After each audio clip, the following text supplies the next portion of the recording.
اور پھر ان کی جو ان کے بعد اور اس کے بعد اس طرح چینج چلتی رہتی ہے. ایسا اس لیے نہیں ہے کہ اللہ تعالیٰ ان کے ساتھ رحم دل نہیں تھا، مگر ان کی زندگیاں پرائیویٹ نہیں تھیں. ان کی کہی ہوئی باتیں لوگوں میں پھیلتی تھیں، کاپی ہوتی تھیں، اور ان کا صبر اور عمل لوگوں کے لیے انسٹرکشن بننا تھا، اور ایک ایسی بنیاد جس پہ کوئی پریشر یا جس میں کوئی انڈیورنس ٹیسٹ نہ ہوا ہو، اس کے اوپر کھڑی عمارت بہت جلدی ٹوٹ جائے گی. ہم آج اپنے اندر کی تاریکی سے لڑنے کے قابل نہیں بناتے خود کو، تو ایک پیغمبر کے لیول پہ جا کر امتوں کا بوجھ اٹھانا تو ہماری سوچ سے بھی ماورا ہے. اور یہ تھا اس بات کا جواب کہ کیا اگر ہم پروفٹس کی لائف سے ریلیٹ کرنا چاہتے ہیں تو کس حد تک کر سکتے ہیں. ہمارے اندر اس سے پہلے کہ ہم ان کے ٹرائلز کو یا ان کی آزمائشوں کو اپنی آزمائشوں سے ملانے کی جرت بھی کریں، عاجزی آ جانی چاہیے. کہ ان سے ریلیٹ کرنا اچھی بات ہے، مگر ہم اپنے آپ کو دھوکے میں نہ لے کر آ جائیں یا اپنے آپ کو ڈیلیوٹ نہ کریں کہ ہم ان کی برابری کر سکتے ہیں. میں نے اس چیز پہ پہلے اس لیے بات کی ہے کیونکہ انسان گمراہی کی راہ پہ جانے میں دیر نہیں لگاتا. اسی طرح کے لوگ ہوتے ہیں جو پروفٹ سے اتنا ریلیٹ کر لیتے ہیں کہ وہ خوش فہمی کا شکار ہو جاتے ہیں اور ایک وقت پروفٹ ہونے کا بھی دعویٰ کر بیٹھتے ہیں. تو ہمیں اپنی باؤنڈری خود ہی قائم کرنی ہوگی، اور آگے جس چیز پہ ہم بات کریں گے اس پہ بہت عاجزی اور بہت محبت سے بات کرنی ہوگی.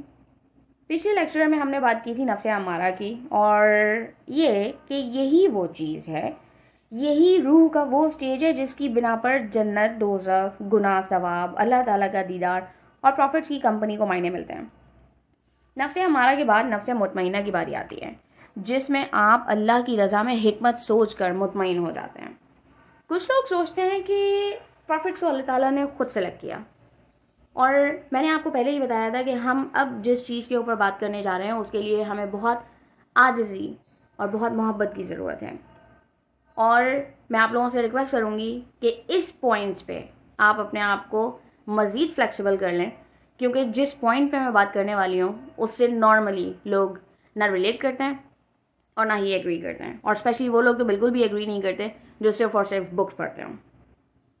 تو میں یہ کہہ رہی تھی کہ کچھ لوگ یہ سوچتے ہیں کہ اللہ تعالیٰ نے پروفٹس کو خود سلیکٹ کیا اور انہیں ایسی کوالٹیز دیں، بالکل جیسے ایک انوینٹر اپنی انوینشن کو دیتا ہے، جو انہیں تمام انسانیت کے لیے رول ماڈلز بنائیں. کیا آپ بھی یہی سوچتے ہیں؟ مگر میرا خیال تھوڑا مختلف ہے.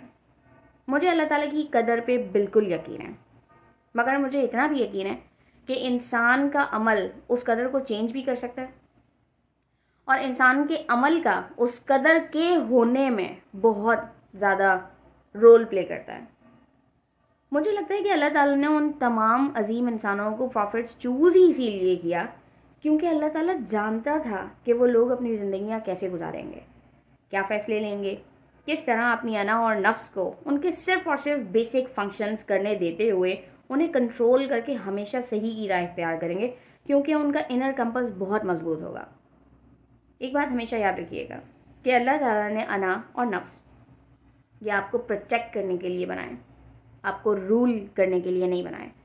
اور وہ انسان جو اپنی انا اور اپنے نفس سے لڑتے ہیں، ان کے اوپر کنٹرول کر لیتے ہیں، وہ نفس ہمارا سے نفس مطمئنہ کا سفر بہت جلدی شروع کر لیتے ہیں.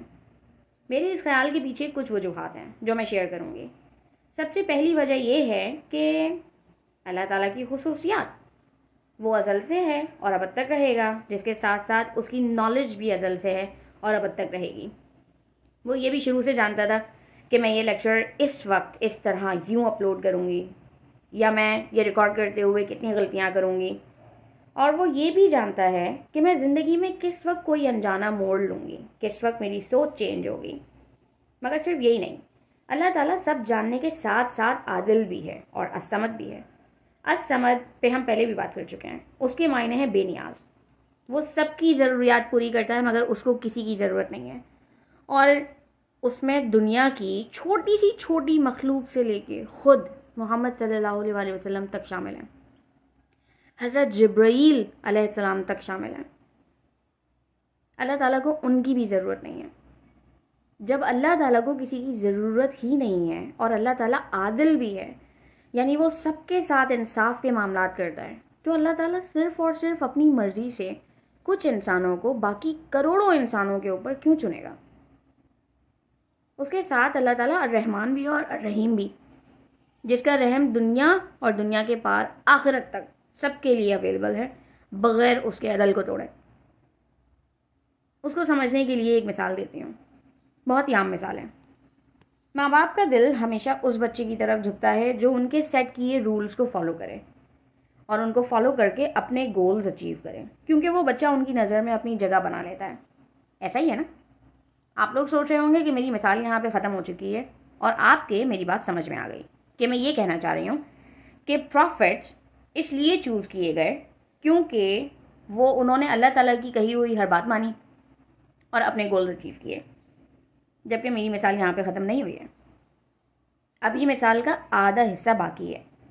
ماں باپ کا دل ہمیشہ اس بچے کی طرف جھکے یا نہ جھکے, مگر سب سے بڑی رسپانسبلٹی وہ اس بچے کو دیتے ہیں جو نہ صرف ان کے رولز پہ چلے اور اپنے گولز اچیو کرے, بلکہ ساتھ میں ان گول سے, ان رول سے خود کی رہنمائی کرے, آگے بڑھنے کی سچی جستجو رکھے, اپنی سینسز کھول کے یوز کرنا چاہے اور چاہے کتنی ہی ٹف سچویشن کیوں نہ ہو مگر سوچ سمجھ کے اچھا فیصلہ لے, چاہے وہ کتنا ہی مشکل فیصلہ کیوں نہ ہو.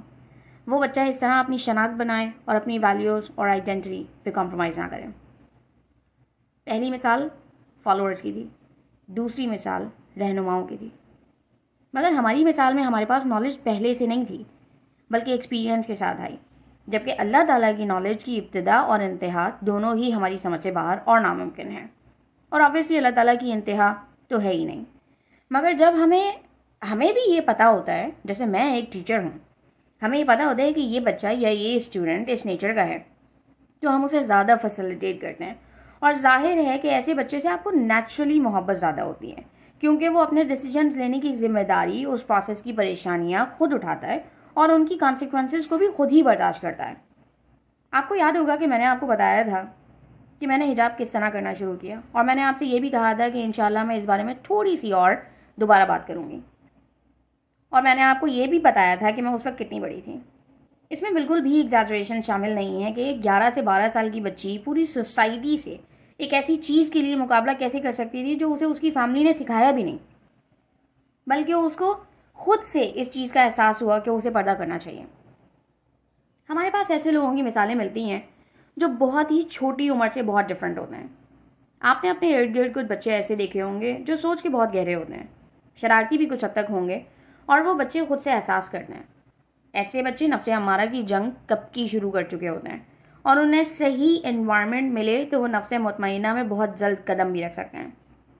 مگر پرابلم یہ ہے کہ ہمارا انڈیا سے لایا ہوا انوائرمنٹ, جس میں ہم نے کبھی بھی اپنی آئیڈینٹی بنانے کی کوشش نہیں کی ہے, وہ انوائرمنٹ جس میں ماں باپ اپنے بچوں کو اپنا سہارا مانتے ہیں, جہاں لڑکی کو یا تو صرف منہ بند کر کے سیکریفائس کرنا سکھایا جائے یا منہ توڑ جواب دینا, جہاں لوگ جوائنٹ فیملی سسٹم میں رہ کے انسان سے اس کا اختیار چھین کر اس کی سوچ اور فیصلوں کے پر کاٹیں. اور یہاں پہ میں صرف اور صرف ایک ایسی لڑکی کی بات نہیں کر رہی جسے لوگ بہو بنا کے اپنے گھر میں لاتے ہیں, بلکہ میں ایک ایسے لڑکے کی بھی بات کر رہی ہوں جس کے اوپر سارے گھر کی ذمہ داریاں ڈال کے اس کو بالکل باؤنڈ کر دیا جاتا ہے, جہاں ماں باپ بچوں سے انسانی نہیں بلکہ روبوٹس والا کمپلائنٹ بیہیویئر ایکسپیکٹ کریں کہ میں نے اپنے بچے کے لیے یہ سب کچھ کیا ہے تو میرا بچہ اپنی پوری زندگی میری ایکسپیکٹیشنز کو پورا کرنے میں گزار دے گا, اور جہاں وہ آپ کی ایک بات نہ مانے آپ کے لیے وہ بچہ ڈس اوبیڈینٹ ہو جاتا ہے.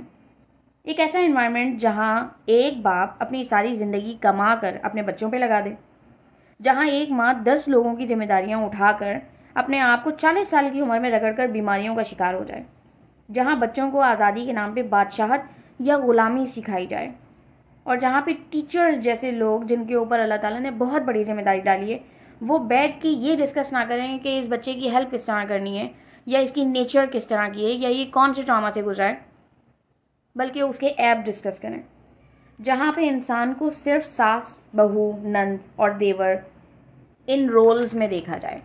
وہاں اس طرح کے انوائرمنٹ میں چھوٹی عمروں میں نفس امارہ سے لڑ کر جیتنا بہت مشکل کے ساتھ ساتھ ناممکن ہوتا جا رہا ہے. مگر پروفٹس نے یہ جنگ بہت چھوٹی عمروں میں لڑی اور وہ ان جنگوں میں جیتے. اللہ تعالیٰ جانتا تھا کہ رول ماڈلز ایسے انسان بنیں گے جو ہمیشہ اپنے اندر کی اچھائی کو سنیں گے, چاہے سوسائٹی کتنی ہی تاریکی کا شکار کیوں نہ ہو.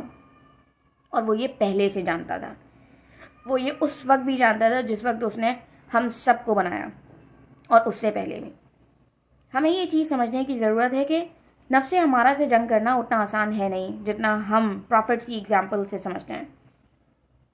ہر بار صحیح کام کرنا چاہے اس کی کانسیکوینسز کچھ بھی ہوں، اور اسپیشلی ایک ایسی عمر میں جب انسان بننا بھی سیکھ رہا ہوتا ہے، اس میں غلطیاں نہ کر کے اپنا رہنما خود بننا بہت مشکل بات ہے. اور یہ بات ہم سب جانتے ہیں کہ بچوں کو ڈیل کرنا بڑوں کے لیے ہی بہت مشکل ہوتا ہے. ان کا خود کو سنبھال لینا تو بہت ہی کوئی مشکل ترین بات ہے. اس ساری ڈسکشن سے ہمیں ایک بات اور پتہ چلتی ہے کہ اللہ تعالیٰ جانتا تھا کہ ہماری روحیں نفس ہمارا میں ہی پھنسی رہیں گی. ممکن ہے کہ یہی وجہ ہے کہ ہم کسی ذمہ داری کے لیے چوز نہیں کیے گئے. ہماری زندگیوں میں چھوٹے چھوٹے گولز ہیں. یہ کپڑے بنانے ہیں، بچوں کے لیے یہ بنانا ہے کھانے میں، انہیں ایسے اسکول میں پڑھانا ہے، اسکن کیئر روٹین میں یہ چینج لانا ہے، اگلی پارٹی یا ایونٹ میں کیسی ڈریسنگ ہونی چاہیے، سوسائٹی کے ساتھ چلنے کے لیے کون سا ٹرینڈ فالو کرنا ہے یا کیا اسٹیپس اٹھانے ہیں، وغیرہ وغیرہ. ہم اپنے آپ کو صرف اسی قابل بنا سکیں کہ چھوٹی چھوٹی سی پریشانیوں سے اپنی زندگی بھر لیں، جبکہ نفس مطمئنہ کا سفر خود پہ حیا اور اعتدال لاگو کرنے سے شروع ہوتا ہے. ہم اپنی خواہشات کو اگر پورا نہ بھی کر پائیں تو بھی ہم سکون میں نہیں رہتے، بلکہ ان کو پورا کرنے کی خواہش ہمیں ہر آسائش ہونے کے باوجود غریب محسوس کرواتی ہے. اور ہم اپنی اچھی خاصی عمر صرف اور صرف لوگوں کو حسرت اور حسد سے دیکھ کر گزار دیتے ہیں، اور باقی کی عمر خود کو حقیر اور ناکام سمجھ کر، جس میں ہمارے پاس نہ خود کو معاف کرنے کی ہمت بچتی ہے اور نہ ہی دوسروں کے ساتھ درگزر کرنے کی، ان کو معاف کرنے کی صلاحیت آتی ہے. کسی کے لیے رول ماڈل بننا تو بہت دور کی بات ہے، ہم اپنے خود کے لیے، اپنی روح کے لیے ایک ایسا گھر بھی نہیں بنا پاتے جس میں وہ سکون کا سانس لے سکے. اور یہاں پہ گھر سے مراد میرا آپ کا جو فزیکل سٹرکچر، جو گھر جس میں آپ رہتے ہیں، وہ عمارت، وہ بلڈنگ نہیں ہے، بلکہ آپ کی اپنی باڈی ہے. میں ایسی زندگی نہیں گزارنا چاہتی جس میں میں کسی کو ہرٹ نہ کر سکوں، کیونکہ میری زندگی بہت سارے لوگوں سے انٹرٹوائنڈ ہے. میرا پہنچایا ہوا نقصان ضروری نہیں ہے کہ جان بوجھ کر ہو، بلکہ یہ صرف اور صرف ڈفرینٹ پرسپیکٹیوز اور کسی کے گمان کی وجہ سے بھی ہو سکتا ہے. مگر میں ایسی زندگی ضرور گزارنا چاہتی ہوں جس میں میری فزیکل باڈی، میری روح کے لیے اس دنیا میں ایک ایسا گھر بن جائے کہ جب وہ واپس اپنے رب اور اپنے مصور سے جا کر ملے تو میرے خلاف گواہی نہ دیں، اور میں اس کے لیے ایک ایسی رہنے کی جگہ بن جاؤں جس میں رہنے میں اسے دقت نہ ہو اور جس کو چھوڑنے میں اسے تکلیف نہ ہو. مگر یہ سب ہوگا کیسے؟ یا میں نے اپنی زندگی، روح اور ذہن اور قلب کو سکون کیسے پہنچایا؟ جہاں اس میں بہت ساری وجوہات ہیں، جن میں سب سے بڑی اللہ تعالیٰ کی رحمت ہے، وہاں ایک وجہ یہ بھی ہے کہ میں نے کبھی بھی پیغمبروں اور رسولوں سے اپنے آپ کو الگ نہیں سمجھا. وہ آگے چلتے رہے اور میں ان کے پیچھے چلتی رہی، ان کو سمجھنے کی کوشش خود کو ان کی جگہ پر رکھ کر اور ان کی زندگی کو اپنی زندگی میں رکھ کر کرتی رہی. اسی طرح مجھ میں عاجزی آئی، اور میرے لیے روحانی سفر نہ صرف آسان ہوا بلکہ بہت خوبصورت بھی. اور میں چاہتی ہوں کہ میرے ارد گرد کے لوگ، ہر مسلمان، ہر انسان اس سکون کو محسوس کر سکے جو ایک انسان کو مل سکتا ہے، جو ایک انسان کا حق ہے اگر وہ خود سے صحیح جنگ کرے، اپنی فطرت کے قریب ہونے کے لیے، نہ کہ اس سے دور ہونے کے لیے. ہم انشاءاللہ اگلے لیکچر میں دوبارہ ملیں گے، مگر آخر میں ایک بات کہنا چاہوں گی. وہ بہت کم لوگ ہیں جو میرے پرسپیکٹیوز کو سنتے ہیں، اور مجھے لائکس یا کمنٹس سے کوئی فرق نہیں پڑتا. مگر اگر آپ کو لگے کہ یہ سیریز آپ کی کسی بھی کیپیسٹی میں ہیلپ کر رہی ہے، جو کسی ایسے انسان سے ضرور شیئر کریے گا جس کے بارے میں آپ کیئر کرتے ہیں.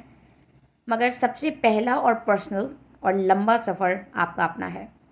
کسی کو نصیحت کرنے سے پہلے خود اس بارے میں ضرور سوچیے گا کہ کیا آپ کی زندگی کی اہمیت صرف اور صرف اتنی ہی ہے کہ آپ کام کریں، کمائیں، لگائیں، غلامی کریں، اپنے آپ کو گھوٹیں، اپنی سوچ کے پر کاٹیں، فیملی بنائیں اور اپنی ساری زندگی اس فیملی پہ لگانے میں گزار دیں جو ایک وقت اپنی فیملی بنائے گی اور آپ کا دنیاوی سہارا ختم ہو جائے گا. اپنا سہارا صرف اور صرف اللہ تعالیٰ کو بنائیں، باقی سب سیکنڈری ہیں. اور ایک بات پہ ہمیشہ یقین رکھیں کہ جب آپ اپنا سہارا اللہ تعالیٰ کو بناتے ہیں نا، تو آپ کو دنیا میں سہارا دینے کے لیے اللہ تعالیٰ ہر وہ چیز آپ کو پرووائڈ کرتا ہے جو آپ کو چاہیے ہوتی ہے، چاہے وہ پیسہ ہو، چاہے وہ عمارت ہو، چاہے وہ فیملی ہو، چاہے وہ رشتہ دار ہوں، چاہے وہ کوئی بھی ہو. خود اپنے آپ پہ رحم کرنا اور خود کو معاف کرنا سیکھیں، تاکہ آپ کی سوچ کو سکون ملے اور دوسرے بھی آپ سے فائدہ اٹھائیں. انشاءاللہ اگلی ایپیسوڈ میں ملاقات ہوگی. اپنا خیال رکھیے گا. السلام علیکم and thank you so much for being here.